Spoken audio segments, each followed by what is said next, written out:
বৃন্দাবনের মাটি এত পবিত্র ও শান্তিপূর্ণ কেন বলুন তো?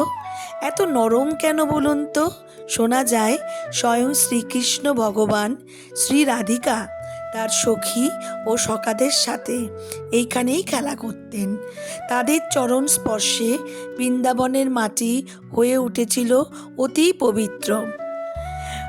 যখন শ্রীকৃষ্ণ রাস্তা দিয়ে হাঁটতেন তখন গাভীরা তার মাটি পরিষ্কার করে দিতেন। সেই দিক দিয়ে স্বয়ং ভগবান বৃন্দাবনের ওপর দিয়ে এগিয়ে যেতেন। একদিন মা যশোদা এসে দেখলেন যে শ্রীকৃষ্ণ মাটি খাচ্ছেন, বৃন্দাবনের মাটি তিনি খাচ্ছেন।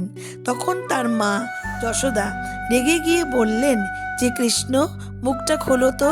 যখন শ্রীকৃষ্ণ মুখ খুললেন, মা যশোদা দেখলেন পুরো বিশ্ব ব্রহ্মাণ্ড, সূর্য চন্দ্র সবই তার মুখের ভিতরে।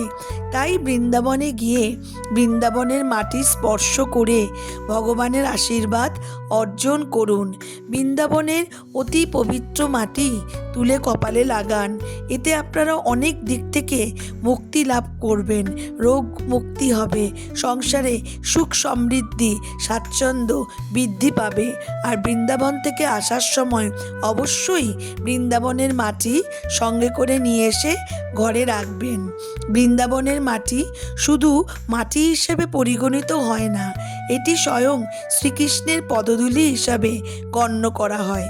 যদি এই ভিডিওটি আপনাদের ভালো লাগে তাহলে অবশ্যই সাবস্ক্রাইব করবার অনুরোধ রইল, আর লাইক করতে ভুলবেন না কিন্তু।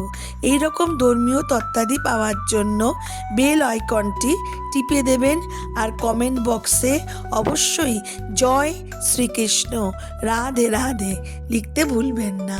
নমস্কার।